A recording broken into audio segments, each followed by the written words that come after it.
Very good morning friends. स्वागत है आपका सिविल सर्विसेज मंत्रा का यूट्यूब चैनल पर। मैं हूं गौरव, सिविल सर्विसेज मंत्रा का संस्थापक। चलिए आज का करंट अफेयर शुरू करते हैं। शुरू करने से पहले मैं आपको कुछ पंक्तियां सुनाता हूं, जिससे आपको पढ़ाई में ऊर्जा मिलेगी। चलिए स्टार्ट करते हैं। सभी से प्रमाण पत्र अच्छाई का लेने चलते रहेंगे, सभी से प्रमाण पत्र अच्छाई का लेने चलते रहेंगे तो पूरी उम्र कच्चा होते रहना तय है। चलिए अब बिना समय गवाए आज का करंट अफेयर्स को शुरू करते हैं। ये जो हमारा करंट अफेयर्स है, ये सभी कोई प्रतियोगी परीक्षा सभी के लिए महत्वपूर्ण है। हमारा पहला प्रश्न है, 30 जून को विश्व भर में कौन सा दिवस मनाया जाता है? ऑप्शन ए अंतर्राष्ट्रीय मंगल ग्रह दिवस, ऑप्शन बी अंतर्राष्ट्रीय चंद्रमा दिवस, ऑप्शन सी अंतर्राष्ट्रीय अरुण ग्रह दिवस, ऑप्शन डी अंतर्राष्ट्रीय क्षुद्र ग्रह दिवस। इसका राइट आंसर है अंतर्राष्ट्रीय क्षुद्र ग्रह दिवस, यानी कि ऑप्शन डी। नोट कर लीजिए, एक्सप्लेनेशन कर लेते हैं कि क्यों क्षुद्र ग्रह दिवस 30 जून को मनाया जाता है। तो विश्व क्षुद्र ग्रह दिवस क्षुद्र ग्रह के बारे में जागरूकता बढ़ाने के लिए मनाया जाता है। यह 1908 की साइबेरियन तुंगुस्का घटना की वर्षगांठ पर मनाया जाता है। 1908 की साइबेरियन तुंगुस्का घटना की वर्षगांठ पर मनाया जाता है। आपको मालूम चल गया कि क्यों मनाया जाता है। अब नेक्स्ट पॉइंट देखते हैं। दिसंबर 2016 में संयुक्त राष्ट्र ने 30 जून को विश्व क्षुद्र ग्रह दिवस के रूप में अपनाया था। संयुक्त राष्ट्र ने 30 जून को 2016 में विश्व क्षुद्र ग्रह दिवस के रूप में अपनाया था। अब क्षुद्र ग्रह की खोज किसने की थी अभी बताता हूँ आपको। क्षुद्र ग्रह दिवस की स्थापना खगोल वैज्ञानिक डॉक्टर ब्रायन मै ने की थी। लगभग 1 मिलियन क्षुद्र ग्रहों में पृथ्वी को प्रभावित करने की क्षमता है। अब क्षुद्र ग्रह क्या है, आपके मन में ये सवाल होगा। चलिए ये भी देख लेते हैं। क्षुद्र ग्रह छोटी चट्टान जैसी संरचना है, छोटी चट्टान जैसी संरचना है जो सूर्य के चारों ओर घूमती है। ये मंगल और बृहस्पति के बीच सूर्य की परिक्रमा करते हुए पाए जाते हैं। चलिए अब सेकंड क्वेश्चन देखते हैं। सेकंड क्वेश्चन कह रहा है कि भारत में शिक्षा में सुधार से जुड़े कार्यों के लिए किसने 3700 करोड़ रुपए के कर्ज को मंजूरी दी है? Option A Asian bank, option B NABARD, option C विश्व bank, option D Swiss bank. इसका राइट आंसर है ऑप्शन सी विश्व बैंक। एक्सप्लेनेशन कर लेते हैं इसके प्रश्न को। विश्व बैंक ने हाल ही में भारत में शिक्षा में सुधार से जुड़े कार्यों के लिए 37 करोड़ रुपए के कर्ज को मंजूरी दी है। बैंक के कार्यकारी निदेशक मंडल ने भारत के 6 राज्यों में शिक्षा में सुधार के लिए 50 करोड़ डॉलर यानी कि 3700 करोड़ रुपए को कर्ज को मंजूरी दी है। अब आपके मन में ये सवाल होगा कि वो 6 स्टेट कौन कौन सा है। चलिए वो भी देख लेते हैं। हिमाचल प्रदेश, केरल, मध्य प्रदेश, महाराष्ट्र, उड़ीसा और राजस्थान, ये 6 स्टेट को विश्व बैंक ने 3700 करोड़ रुपए की कर्ज देने की मंजूरी दे दी है। चलिए तीसरा प्रश्न देखते हैं। इनमें से किस देश वर्ष 2033 में अपना पहला क्रू मिशन मंगल पर भेजने की योजना बनाई है? Option a Nepal, option b Bharat, option c चीन, ऑप्शन डी पाकिस्तान। इसका राइट आंसर है ऑप्शन सी चीन। चीन ने वर्ष 2033 में अपना पहला क्रू मिशन मंगल पर भेजने की योजना बनाई है।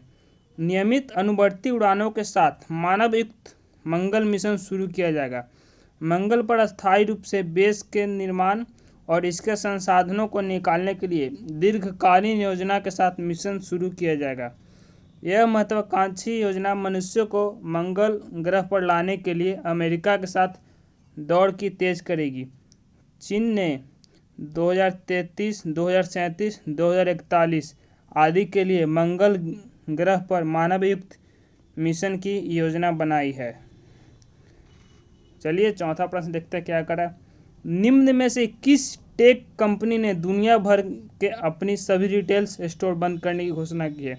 Option a Google, option b Apple, option c Microsoft, option d Tata. Numbering में गड़बड़ी हो गई option a b c d में, उसके लिए माफ़ी चाहूँगा। चलिए एक्सप्लेनेशन, इसका राइट आंसर है option b, sorry option c यानी कि माइक्रोसॉफ्ट। एक्सप्लेनेशन कर लेते हैं। टेक कंपनी माइक्रोसॉफ्ट ने दुनिया भर के अपने सभी रिटेल स्टोर बंद करने की घोषणा की है।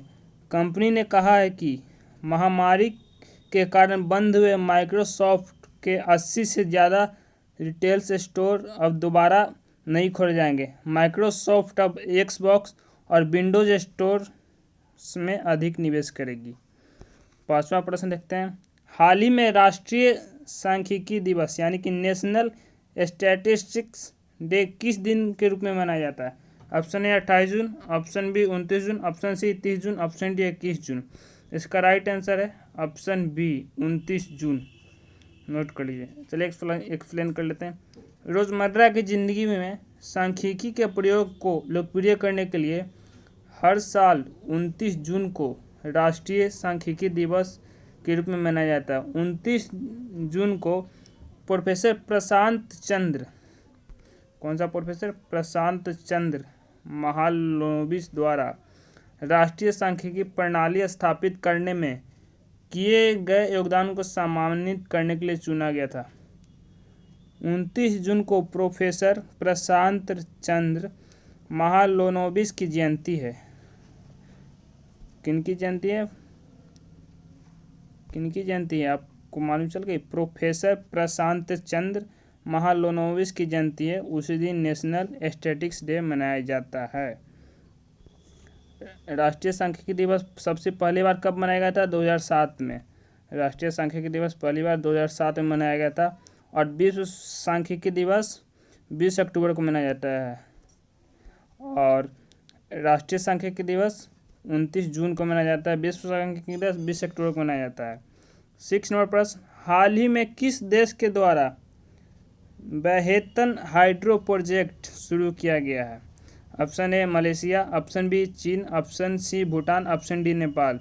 इसका राइट आंसर है ऑप्शन बी चीन। चीन ने विशाल मैनहट्टन जल विद्युत संयंत्र की 2 इकाइयों को ऑपरेशनलाइज किया, जो दुनिया भर में निर्माणाधीन सबसे बड़ी जल विद्युत परियोजना है।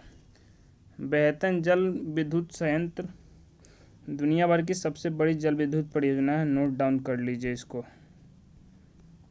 दुनिया भर की सबसे बड़ी जल विद्युत परियोजना है। दक्षिण पश्चिम चीन में यांगत्जे नदी ने पहली बार बिजली पैदा की। बिजली परियोजना के पहले 1 गीगावाट टरबाइन 28 जून से शुरू हुए 3 दिवसीय परीक्षण के बाद औपचारिक संचालन में जाएंगे। मैनहट्टन जल विद्युत परियोजना, इस पनबिजली परियोजना का निर्माण चाइना थ्री गॉर्जेस कॉरपोरेशन ने किया। इसका निर्माण चाइना थ्री गॉर्जेस कॉरपोरेशन ने किया। नोट डाउन करें। जो दुनिया के सबसे बड़े हाइड्रो पावर प्लांट का संचालक है। यह 3 गॉर्जेस डैम यूनान और सिचुआन के दक्षिण पश्चिमी प्रांतों के बीच की सीमा पर स्थित है।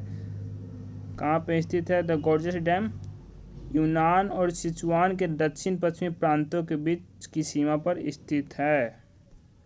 इसका निर्माण जिनसा नामक यांगत्जे नदी के अपस्ट्रीम खंड पर किया गया था। इस परियोजना की कुल स्थापित क्षमता 16 मिलियन किलोवाट है। इसकी क्षमता 16 मिलियन किलोवाट है। 7 और प्रश्न देखते हैं। अभिषेक वर्मा, जिन्होंने हाल ही में भारत के लिए स्वर्ण पदक जीता, किस खेल से जुड़े हैं? ऑप्शन ए तैराक, ऑप्शन बी तीरंदाजी, option c shooting, option d ग्रोवर। इसका राइट आंसर है ऑप्शन बी। अभिषेक वर्मा तीरंदाजी से जुड़े। तीरंदाजी। अभिषेक वर्मा की फोटो देख लीजिए, यही अभिषेक वर्मा जी। चलिए अब एक्सप्लेन कर लेते हैं।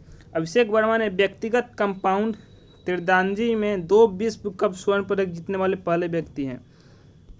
2 विश्व कप स्वर्ण पदक जीतने वाले पहले व्यक्ति कौन है? अभिषेक वर्मा। उन्होंने हाल ही में पेरिस में हो रहे तीरंदाजी विश्व कप स्टेज 3 में पुरुषों की व्यक्तिगत कंपाउंड स्पर्धा में स्वर्ण पदक जीता था। उन्होंने इससे पहले 2015 में ब्रोकला में व्यक्तिगत स्पर्धा में स्वर्ण पदक जीता था। अंतिम प्रश्न देख लेते हैं आज के करंट अफेयर्स का।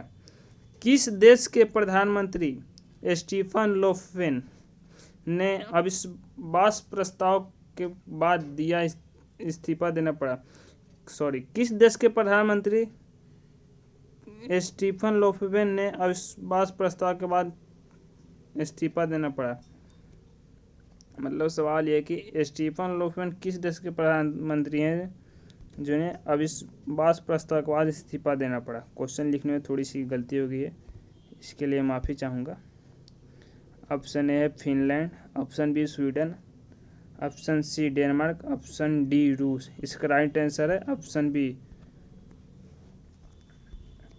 ऑप्शन बी यानी कि स्वीडन। स्टीफन लोफवेन स्वीडन के प्रधानमंत्री थे। अब एक्सप्लेन कर लेते हैं। स्वीडन के प्रधानमंत्री स्टीफन लोफवेन ने संसद में विश्वास मत हारने के बाद 28 जून 2021 को अपने इस्तीफा की घोषणा की। 28 जून 2021 कब इन्होंने इस्तीफा की घोषणा किया था? 28 जून 2021 को। ये कितने वर्ष के हैं? 63 वर्षीय लोफवेन, स्टीफन लोफवेन 63 वर्ष के हैं और ये पहले नेता हैं जो स्वीडन में अविश्वास प्रस्ताव के बाद इस्तीफा दिए हैं और ये 2014 से स्वीडन के प्रधानमंत्री के रूप में कार्यरत थे। कब से? 2014 से। लेफ्ट पार्टी ने कहा कि वह नवनिर्मित मकानों के लिए किराया नियंत्रण खत्म करने के प्रस्ताव की योजना बना रही थी, जिसके बाद दूर दराज स्वीडन डेमोक्रेट्स द्वारा विश्वास प्रस्ताव दायर किया गया था। और ये जो क्वेश्चन है 8 नंबर वेरी वेरी इंपॉर्टेंट है, इसको नोट डाउन कर लीजिएगा। अब देखते हैं स्वीडन के बारे में थोड़ा सा। स्वीडन की राजधानी है स्टॉकहोम और इसकी मुद्रा को कहते हैं स्वीडिश क्रोना। ये था हमारा दोस्तों आज का करंट अफेयर्स, यानी कि 30 जून 2021 के करंट अफेयर्स। अगर वीडियो पसंद आए तो लाइक कर दीजिए और चैनल को सब्सक्राइब कर लीजिए। धन्यवाद।